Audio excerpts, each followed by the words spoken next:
Hello साथियों, नमस्कार friends. आज के इस वीडियो पर हम ट्राइवीबेट जो इंजेक्शन आता है उसके बारे में बात करेंगे।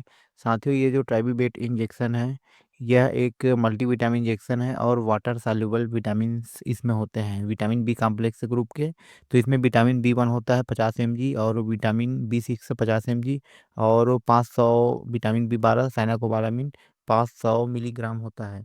और फ्रेंड्स, ये जो मल्टीविटामिन इंजेक्शन है इसके हम उपयोग के बारे में आपको संपूर्ण संपूर्ण जानकारी देंगे, तो प्लीज़ चैनल को लास्ट तक बने रहे। और वीडियो अच्छी लगे तो प्लीज़ चैनल को सब्सक्राइब कीजिए। तो इसको आप सभी प्रकार के पशु, गाय भैंस भेड़ बकरी, जितने भी रूमिनेंट और नॉन रूमिनेंट हैं उनमें आप यूज कर सकते हैं। और इसके जैसे हम उपयोग के बारे में बात करें तो आपको पशु में जब भी एनीमिक कम कंडीशन है, पशु में खून की कमी हो जाती है, तो आपको इस इंजेक्शन का उपयोग करना चाहिए। और ये जो इंजेक्शन है, अगर आप पशु को एंटीबायोटिक दे रहे हैं तो आप इसको यूज कर सकते हैं और यूज करना चाहिए। बहुत मतलब सपोर्टिव थेरेपी को बहुत ही अच्छा स्ट्रेस को दूर करता है। और जब भी आप पशु को कृमि का इंजेक्शन देते हैं, जो भी एंथेल्मेटिक्स ड्रग है, मतलब कृमि अंतः परजीवी या बाह्य परजीवी जैसे आइवरमेक्टिन है, डोरामेक्टिन, ये सब यूज करते हैं तो आपको इस इंजेक्शन को लगाना चाहिए। साथ ही साथ जितने भी फ्लूकीसाइड आपका इंजेक्शन लगाते हैं तो आपको यूज करना चाहिए।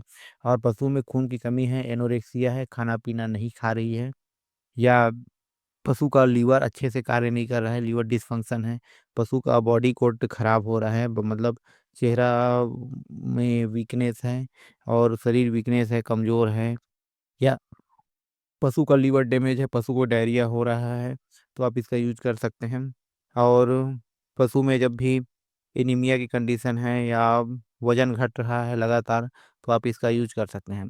साथ ही साथ इस इंजेक्शन का उपयोग आप जो भी रिपीट ब्रीडिंग की समस्या है उसमें भी आप यूज कर सकते हैं, क्योंकि कई पशुओं में खून की कमी हो जाती है, तो आप कभी कभी टाइवीट लगा के भी रिपीट ब्रीडिंग से छुटकारा पा सकते हैं। क्योंकि खून की कमी अगर कमी रहेगी तो कोई भी प्रकार का हार्मोन सही से काम नहीं कर पाएगा और पशु में रिपीट ब्रीडिंग की समस्या देखने को मिलेगी। तो आप कभी यूज कर सकते हैं, बहुत ही अच्छा इंजेक्शन है।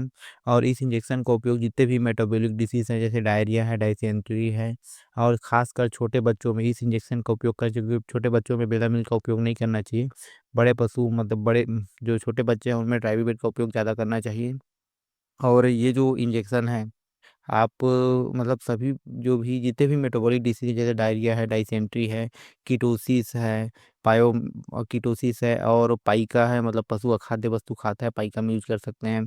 और जितने भी प्रोटोजोअल डिसीज हैं, जैसे कि बबेसिया है और ट्रैपनोसोमियोसिस और जितने भी थैलेरिया, इसमें तो इसका उपयोग आपको करना ज़रूरी ही है, आप इसके बिना उसका इलाज नहीं कर सकते।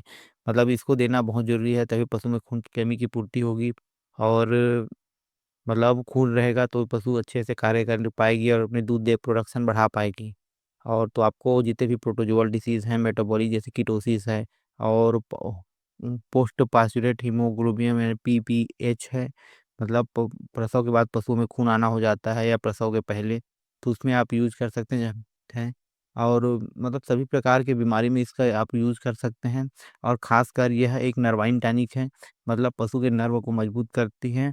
तो आप इसे जहाँ भी पशु उठने बैठने में समस्या है उसमें आप इसका यूज कर सकते हैं। पशु में लंगड़ापन है तो आप जैसे अगर विटामिन की कमी के कारण है तो आप इसका यूज कर सकते हैं, हाइपोमैग्नीशिया में कर सकते हैं। और मिल्क फीवर जितने भी बीमारी हैं मेटाबॉलिक डिसीजेस उसमें आप यूज कर सकते हैं, बहुत ही अच्छा रिजल्ट देखने को मिलेगा साथियों। और इस इंजेक्शन को आप 6 घंटे के बाद भी रिपीट कर सकते हैं और 2 घंटे के बाद भी, क्योंकि यह वाटर सॉल्युबल है, मतलब पेशाब के जरिए ज़्यादा मात्रा में होता है। मतलब अगर इस इंजेक्शन को आप ज़्यादा डोज में देते हैं तो पशु इसे बाहर निकाल देता है पेशाब के जरिए। तो इस इंजेक्शन को आप ज़्यादा डोज दे देंगे तो कोई समस्या नहीं होगा। और इस इंजेक्शन को आप 5 घंटे के बाद, 2 घंटे के बाद भी रिपीट कर सकते हैं। कोई आपको और आप डेली भी लगा सकते हैं, आप कोई इसमें वो नहीं है कि कब लगाना है वाला बात नहीं है। और फ्रेंड्स, ये जो इंजेक्शन है यह प्रेगनेंसी सेफ है 100%। आप प्रेग्नेंट एनिमल में लगा सकते हैं, कोई भी आपको कभी भी और कोई भी साइड इफेक्ट कभी भी देखने को नहीं मिलेगा। और साथ ही साथ इसकी हम जैसे रूट की बात करें तो आप इसे जितने भी डीएनएस हैं, एनएस इसमें डाल के लगा सकते हैं। और आईवी रूट से यूज कर सकते हैं, डायरेक्ट नस में लगा सकते हैं। साथ ही साथ इंट्रामस्कुलर रूट से भी आप इसको यूज कर सकते हैं। और फ्रेंड्स, जैसे इसकी अगर हम प्रेगनेंसी सेफ है।